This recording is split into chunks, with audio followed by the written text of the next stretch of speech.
Good evening everyone, I'm Mr. Engineer. Now I'm discussing about ROP or reorder point. ROP is a business when to order more so that products are also available in their no shortage. Here's a formula. ROP equals to usage times lead time plus safety stocks. Here's an example. If the company's expected daily usage is 100 bottles of wine at sweetie delivery is 6 to 10 days. When will the company place the order? Reorder point. ROP equals to 100 bottles per day times 6 to 10 days. 100 bottles per day times 4. So 100 times 6 is equal to 600. 100 times 4 is equal to 400. So 600 plus 400. So ROP 1,000 bottles of wine. Therefore, the company should make the order when level of inventory is at 1,000. Place order June 13. Lead time 6 to 10 days. Order will arrive June 19. So start count to June 14. 14, 15, 16, 17, 18, and 19. 6 days. June 19, 6 days. Minimum order lead time. So, safety stocks dates June 19 to 23, 4 days. So, safety stocks to June 19 to June 23, dira ka mag-expect na maabot imong delivery. Hello everyone, now I'm discussing about EOQ or Economic Order Quantity. EOQ tells a business how much to order at once so they don't spend too much in ordering or keeping too much stocks. So here's an example. Numbers of jars of honey required annually 10,000. Cost placing an order 10 pesos. Annually carrying cost per year of jars inventory 80 cents.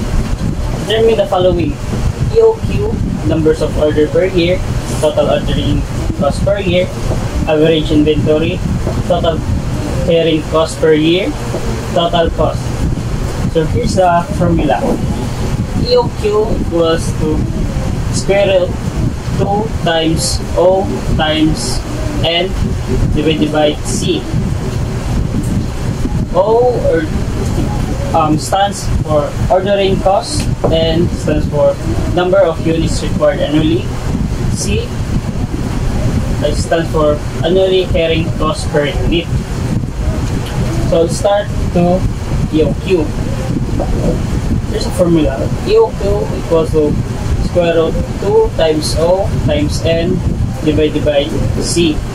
So 2 times 10 times 10,000 jars divided by 80 cents. So the EOQ will be 500 jars.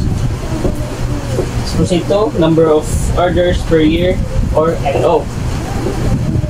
NO equals to N divided by EOQ. So 10,000 jars divided by 500 jars. So the NO will be 20 orders. Total order cost per year or TOC.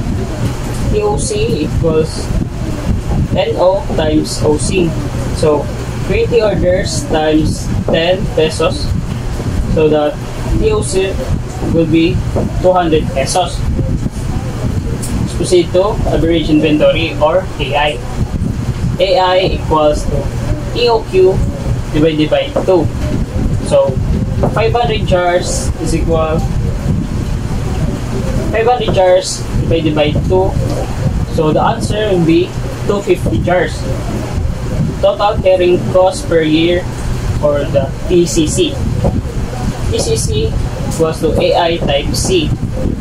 So 250 jars times 80 cents. So TCC will be 200 pesos. Let's proceed to the last one. The total cost for the TC. TC is equal to TOC plus TC. So 200 pesos plus 200 pesos. So the answer will be 400 pesos.